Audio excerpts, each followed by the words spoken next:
Item ಯಾವುದೇ ಇರಲಿ try ಮಾಡಿ ಆಚಿ ಚಿಕನ್ ಮಸಾಲಾ. ಪ್ರಕೃತಿಯ ಮುನಿಸಿಗೆ ವಯನಾಡು ಇದೀಗ ಮತ್ತಷ್ಟು ಸಮಸ್ಯೆ ಸೃಷ್ಟಿಯಾಗ್ತಾ ಇದೆ. ಸಾಕಷ್ಟು ಜನ ಕಣ್ಮರೆಯಾಗಿದ್ದಾರೆ. ಕಳೆದ 2 ದಿನಗಳಿಂದ ಅಲ್ಲಿ ಆಗ್ತಾ ಇರುವಂತಹ ಸಮಸ್ಯೆಯ ಜೊತೆಗೆ ಇಲ್ಲಿಯವರೆಗೂ ಏನೆಲ್ಲ ಅಪ್ಡೇಟ್ಸ್ ಆಗಿದೆ ಅನ್ನೋದರ ಕುರಿತಂತೆ ಒಂದು ರಿಪೋರ್ಟ್ ಇದೆ, ನೋಡ್ಕೊಂಡು ಬನ್ನಿ.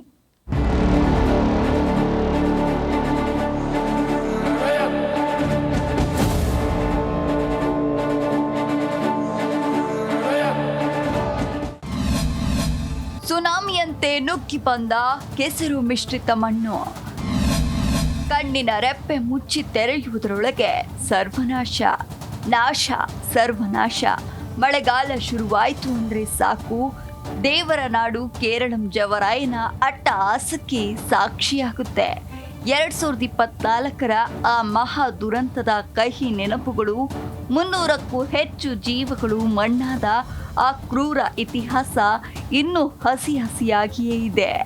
ಆ ಕಣ್ಣೀರಿನ ಕಥೆ ಮಾಸುವ ಮುನ್ನವೇ ವಯನಾಡಿನ ಒಡಲಿಗೆ ಮತ್ತೊಂದು ಮೃತ್ಯುಮಯ ಆವರಿಸಿದೆ. ದುರಂತದಲ್ಲಿ ಹಲವರ ಜೀವ ಉಳಿಸಿದ ಟ್ಯಾಂಕರ್. ಕೊಚ್ಚಿ ಹೋಗುವ ಮುನ್ನ ದಂಪತಿಗೆ ಸಿಕ್ಕಿತು ಮರುಜನ್ಮ. ಹೌದು, ಯಮನ ಅಬ್ಬರದ ನಡುವೆ ಅದೃಷ್ಟವಶಾತ್ ಸಿಕ್ಕ ಮರುಜನ್ಮದ ದೃಶ್ಯವಿದು. ತಮಿಳುನಾಡಿನ ಕೊಡಮಳ ಹಾಗೂ ಅವರ ಪತಿ ಮೇಪಾಡಿಗೆ ಹೋಗಲು ಸೇತುವೆ ಬಳಿ ಬಸ್ಸಿಗಾಗಿ ಕಾಯುತ್ತಿದ್ದರು. ಜೊತೆಗೆ ಇನ್ನಿಬ್ಬರು ನಿಂತಿದ್ದರು. ಏಕಾಏಕಿ ಬೆಟ್ಟ ನಡುಗುವ ಭೀಕರ ಶಬ್ದ ಕೇಳಿಸಿದೆ. ತಿರುಗಿ ನೋಡುವಷ್ಟರಲ್ಲಿ ಇಡೀ ಗುಡ್ಡವೇ ಕರಗಿ ರಣವೇಗದಲ್ಲಿ ದುಮ್ಮಿಕ್ಕಿ ಬರ್ತಾ ಇತ್ತು. ಜೀವ ಉಳಿಸಿಕೊಳ್ಳಲು ಕಿರುಚುತ್ತಾ ಓಡಿದ್ದಾರೆ. ಅವರ ಪಕ್ಕದಲ್ಲೇ ಇದ್ದ ನೀರಿನ ಟ್ಯಾಂಕರ್ ಕೂಡ ಆ ಮಣ್ಣಿನ ಸುನಾಮಿಗೆ ಸಿಲುಕಿತ್ತು. ರಭಸವಾಗಿ ಬಂದ ಮಣ್ಣು ಒಬ್ಬನನ್ನ ಜೀವಂತವಾಗಿ ನುಂಗಿ ಕಣ್ಮರೆ ಮಾಡಿತು. ಮತ್ತೊಬ್ಬ ರಸ್ತೆಗೆ ಬಿದ್ದು ಒದ್ದಾಡಿದ. ಆದರೆ ಆ ದಂಪತಿಯ ಪಾಲಿಗೆ ಆ ನೀರಿನ ಟ್ಯಾಂಕರ್ ದೇವರಂತೆ ಬಂದಿತ್ತು. ಕೊಚ್ಚಿ ಹೋಗುತ್ತಿದ್ದ ಟ್ಯಾಂಕರ್ ಮಣ್ಣಿನ ವೇಗವನ್ನ ತಡೆದು ನಿಲ್ಲಿಸಿತು. ಅದರ ಹಿಂಬದಿಯಲ್ಲಿ ಆಸರೆ ಪಡೆದ ದಂಪತಿ ಮಣ್ಣಿನಲ್ಲಿ ಹೂತು ಹೋಗಿದ್ದರೂ ದೇವರಿಚ್ಛೆಯಂತೆ ಪ್ರಾಣಾಪಾಯದಿಂದ ಪಾರಾಗಿದ್ದಾರೆ. ವಯನಾಡು ಮತ್ತು ಮಲಪ್ಪುರಂ ಜಿಲ್ಲೆಗಳನ್ನ ಜೋಡಿಸುವ ಸುರಂಗ ಮಾರ್ಗದ ಕಾಮಗಾರಿ ನಡೆಯುತ್ತಾ ಕಲ್ಲಾಡಿಯ ಮೀನಾಕ್ಷಿ ಸೇತುವೆ ಬಳಿಯೇ ಈ ಮಹಾ ದುರಂತ ಸಂಭವಿಸಿದೆ. ನಿರ್ಮಾಣ ಹಂತದಲ್ಲಿದ್ದ ಕೋಯಿಕೋಡ್ ವಯನಾಡ್ ಅವಳಿ ಸುರಂಗ ಯೋಜನೆಯಲ್ಲಿ ಕೆಲಸ ಮಾಡುತ್ತಿದ್ದ ಕಾರ್ಮಿಕರು ಮಣ್ಣಿನಡಿಯಲ್ಲಿ ಸಿಲುಕಿರುವ ಶಂಕೆ ಎದೆ ನಡುಗಿಸುವಂತಿದೆ. ಈಗಾಗಲೇ 3 ಜಲಸಮಾಧಿಯಾಗಿದ್ದಾರೆ. ಸಿಸಿಟಿವಿಯಲ್ಲಿ ಸೆರೆಯಾಗಿರುವ ಆ ದೃಶ್ಯಗಳು ಕರುಳು ಹಿಂಡುವಂತಿವೆ. ಈವರೆಗೂ 3 ಸಾವನ್ನಪ್ಪಿದ್ದು 7 ಜನ ತೀವ್ರವಾಗಿ ಗಾಯಗೊಂಡಿದ್ದಾರೆ. ನಿರಂತರವಾಗಿ ಸುರಿಯುತ್ತಿರುವ ಮಳೆಯ ನಡುವೆಯೂ ನಾಪತ್ತೆಯಾಗಿರುವ ಆ 6 ಮಂದಿಗಾಗಿ ಶೋಧ ಕಾರ್ಯ ತೀವ್ರಗೊಂಡಿದೆ.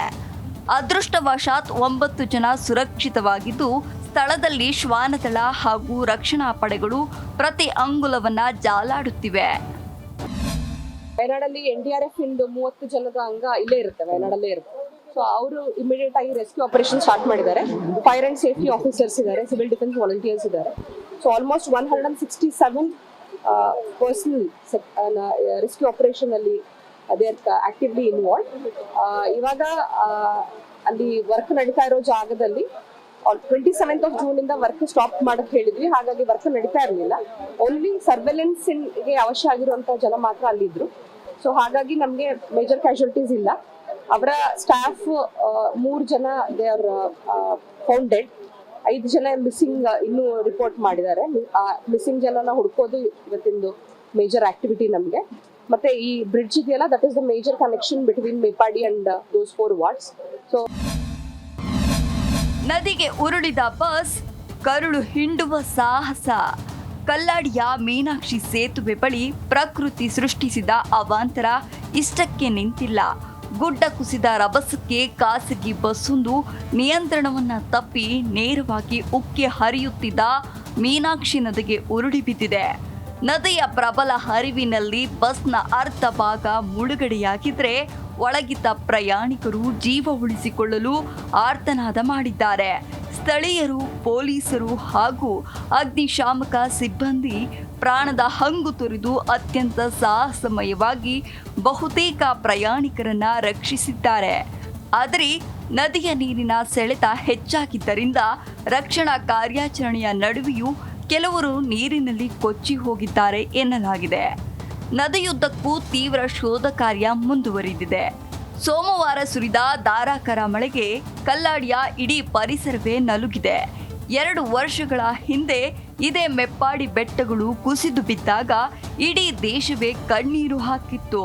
ಆ ವಿನಾಶಕಾರಿ ಭೂಕುಸಿತದ ಗಾಯ ಇನ್ನೂ ಹಸಿಯಾಗಿರುವಾಗಲೇ ಈಗ ಮತ್ತೊಮ್ಮೆ ಅದೇ ಮೆಪ್ಪಾಡಿ ವ್ಯಾಪ್ತಿಯಲ್ಲಿ ಪ್ರಕೃತಿ ತನ್ನ ರೌದ್ರ ರೂಪವನ್ನ ತೋರಿಸಿದೆ. ಈ ಇತಿಹಾಸ ಮತ್ತು ವರ್ತಮಾನದ ದುರಂತಗಳು ವಯನಾಡು ಭೂ ಪ್ರದೇಶದ ಭೀಕರ ಪರಿಸರ ಪಲ್ಲಟಕ್ಕೆ ಹಿಡಿದ ಕನ್ನಡಿಯಾಗಿದೆ. Chetan Mavoor, desk bureau, Zee Kannada news.